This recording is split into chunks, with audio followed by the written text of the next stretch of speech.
अभी तक हम रिलायबल डेटा ट्रांसफर प्रोटोकॉल जो 3.0 हमने डेवलप किया था उस तक पहुंचने के लिए आपको याद होगा हमने RDT 1.0, RDT 2.0, 2.1, 2.2 और फिर हम RDT 3.0 पे पहुंचे थे।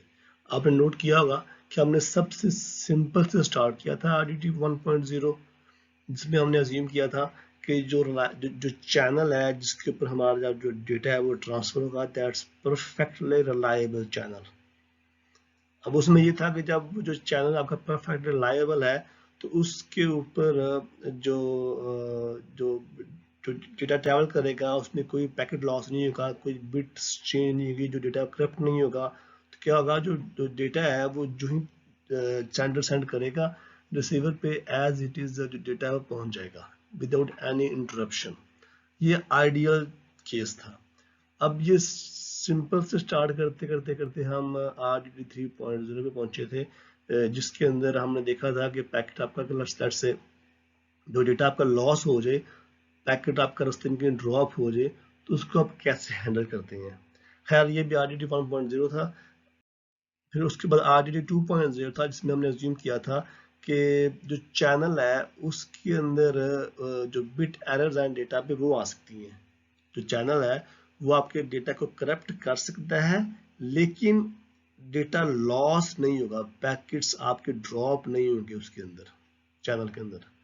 जो RDT 1.0 था उसमें ये था कि आपका जो चैनल है परफेक्ट रिलायबल है, उसमें ना ही बिट एरर्स आएंगी और ना ही उसके अंदर जो डेटा है वो लॉस होगा। लेकिन अभी हम यहाँ से RDT 2.0 से ये अज्यूम करते हैं कि जो चैनल है उसमें बिट एरर्स आ सकती हैं, लेकिन पैकेट आपका लॉस नहीं होगा। आई मीन पैकेट लॉस नहीं होगा मतलब ये है कि जो आपका जो पैकेट है, जो पैकेट सेंडर सेंड करेगा वो पैकेट किसी ना किसी तरह रिसीवर तक पहुंच जाएगा, लेकिन लॉस नहीं होगा रास्ते में। ठीक है ना। सो चैनल में फ्लिप बिट्स। अब उसके अंदर जो पैकेट जो डेटा करप्ट हो रहा है उसको हमने फिर देखा था, उसको आइडेंटिफाई करने के लिए हमने फिर जो सेंडर है उसने एक चेकसम ऐड कर दिया था उस डेटा के अंदर, पैकेट के अंदर। और जो रिसीविंग एंड पे जो चेकसम है वो उसको इस्तेमाल करते हुए ये देखता था कि क्या जो डेटा है उसके अंदर कोई बिट लेवल एरर्स तो नहीं आ गई। साथ साथ उसके फिर हमने ये देखा था कि हमने एक्नॉलेजमेंट और नेगेटिव एक्नॉलेजमेंट एक और नैक इंट्रोड्यूस कराए थे, ताकि ये देखने के लिए कि जो सेंडर जो रिसीवर है वो सेंडर को ये बता सके कि भाई आपका पैकेट मेरे पास पहुंच गया है या नहीं पहुंचा है। ये एक और नैक उसके लिए हमने इंट्रोड्यूस करवाई थी। और फिर RDT 2.0 में हमने ये भी देखा था कि अगर जो सेंडर है उसको रिसीवर से नैक मिलती है, नेगेटिव एक्नॉलेजमेंट, तो इसका मतलब है जो सेंडर है उसको रिसीवर ये बता रहा है कि आपने मुझे जो डेटा सेंड किया है अभी उसमें कुछ बिट लेवल एरर्स आ गई हैं। तो जो सेंडर है it will retransmit the packet to the receiver. सही। और जब तक उसको उसी पैकेट के अगेंस्ट नैक नैक मिलती रहेगी उस पैकेट को रीट्रांसमिट करता रहेगा सेंडर। लेकिन अब मसला ये है कि हमने ये देखा जो बिट जो चैनल है उसमें बिट एरर्स आ सकती हैं।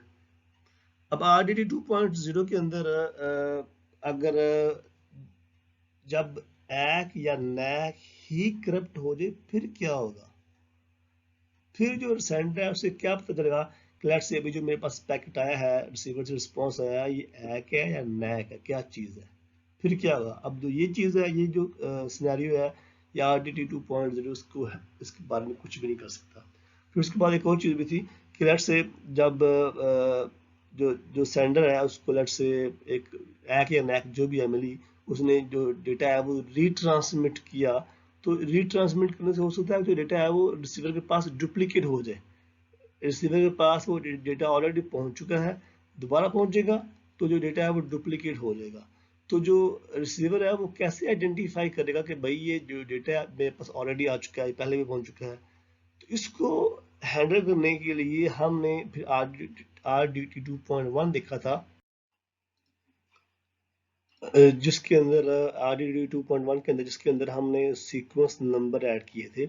और इन सीक्वेंस नंबर ऐड करने से पैकेट के अंदर सीक्वेंस नंबर से ये हो गया कि जो रिसीवर है वो इस पोजीशन में आ गया कि वो ये देख सके कि क्या उसके पास डेटा डुप्लीकेशन तो नहीं हो रही।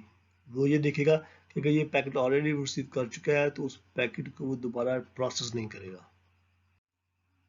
फिर RDT 2.2 के अंदर हमने ये कहा था कि हम जो नैक है उसको कम्प्लीटली ख़त्म कर देते हैं। जो नेगेटिव एक्नॉलेजमेंट है उसको हम कम्प्लीटली ख़त्म कर देते हैं और प्रोटोकॉल के अंदर हम कुछ इस तरह के मॉडिफिकेशन करते हैं कि एक्ट से ही हम नैक का काम ले सकें। उसमें हमने ये किया था कि हमने जो रिसीवर है जब वो सेंडर को एक्नॉलेजमेंट सेंड करेगा तो वो जिस पैकेट के अगेंस्ट उसने वो एक्ट सेंड करेगा उस पैकेट का सीक्वेंस नंबर उस एक्ट के अंदर रख देगा जो रिसीवर है। अब रिसीवर जब भी एक्ट सेंड करेगा वो उस पैकेट के अगेंस्ट सेंड करेगा जो उसको लास्ट गुड पैकेट रिसीव हुआ है। अब receiver sends act for last successfully received packet. Successfully received packet का मतलब ये है ऐसा पैकेट जो रिसीवर को भी रिसीव हुआ है और वो बिल्कुल अच्छी कंडीशन में है, उसमें कोई बिट लॉस नहीं हुई, बिल्कुल परफेक्ट कंडीशन में है। तो जो रिसीवर है उसके रिसीवर को जब भी कोई पैकेट मिलेगा तो रिसीवर क्या करेगा, रिसीवर को अब जो पैकेट मिला है लेट्स से वो अच्छा है, वो गुड कंडीशन में है, वो परफेक्ट कंडीशन में है, उसमें जो कोई भी बिट लॉस नहीं हुई, तो फिर जो रिसीवर है उसके अगेंस्ट जो एक्शन करेगा। लेकिन अगर लेट्स से वो जो पैकेट रिसीवर को रिसीव हुआ है उसमें कुछ बिट एरर्स है, वो पैकेट करप्ट है, तो रिसीवर फिर ये करेगा कि इससे पहले जो रिसीवर को गुड पैकेट रिसीव हुआ था रिसीवर उसकी एक्नॉलेजमेंट सेंड करेगा। मतलब ये कि लेट्स से जो सेंडर है और जो रिसीवर है, अब सेंडर ने पैकेट सेंड किया पैकेट 0, अब रिसीवर ने उसके अगेंस्ट एक्ट 0 सेंड कर दिया एक्ट 0, ठीक हो गया। अब सेंडर ने उसके बाद सेंड किया पैकेट 1। अब लेट्स से जब ये पैकेट उधर पहुंचा तो इसमें एरर्स थी, मिड लेवल एरर्स थी।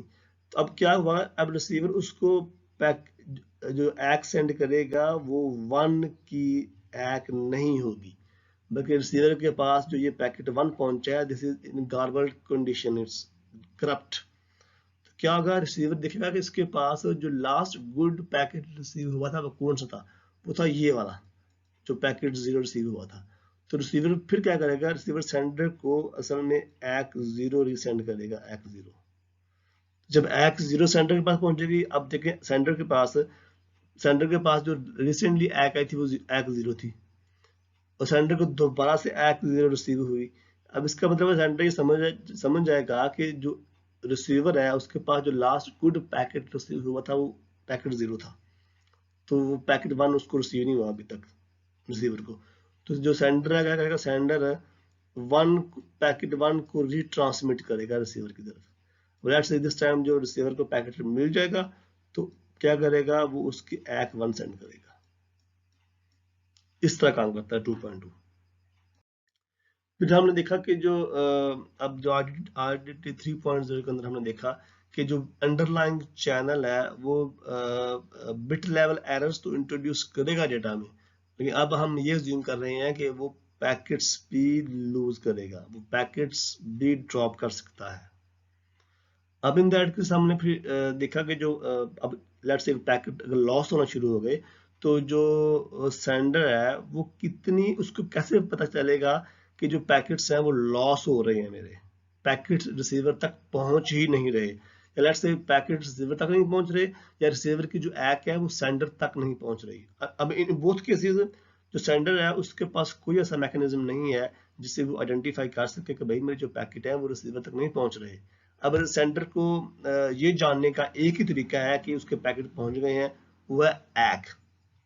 अब जब एक्ट भी नहीं पहुंच रही रिसीवर से सेंडर की तरफ तो सेंडर डेफिनेटली यही अज्यूम करेगा कि भाई उसके जो पैकेट है वो रस्ते में ड्रॉप हो रहे हैं, रिसीवर तक नहीं पहुंच रहे, इसीलिए जो रिसीवर है वो मुझे एक्ट भी नहीं सेंड कर पा रहा। अब इन दैट केस क्या होगा, इन दैट केस जो सेंडर है उसको पैकेट रीट्रांसमिट करना पड़ेगा कुछ देर बाद, लेकिन कितनी देर बाद, this is a good question, कितनी देर बाद। अब होना ये चाहिए कि जो एटलीस्ट टाइम है वो जो सेंडर है वो कितनी देर इंतजार करे, वो एक जो सेंडर है वो रिसीवर तक जो 1 राउंड ट्रिप टाइम है ना उतनी देर इंतजार करे।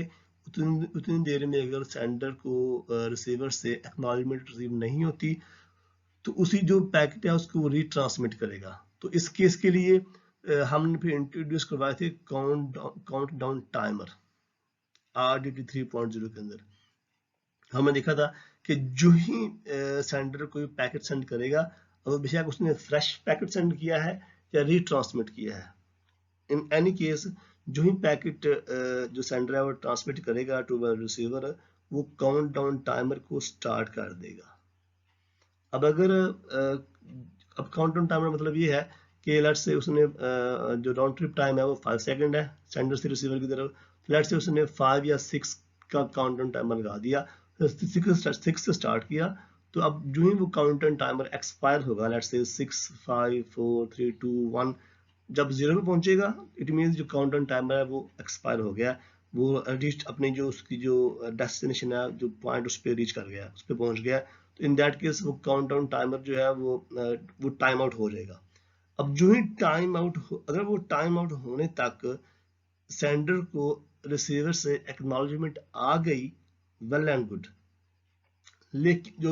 लेकिन अगर उस काउंटडाउन टाइमर लेकिन जो एक्नॉलेजमेंट आने से पहले जो टाइमर है वो टाइम आउट हो जाएगा, तो क्या होगा, जो सेंडर है वो उसी पैकेट को रीट्रांसमिट करेगा जो उसने अभी सेंड किया था।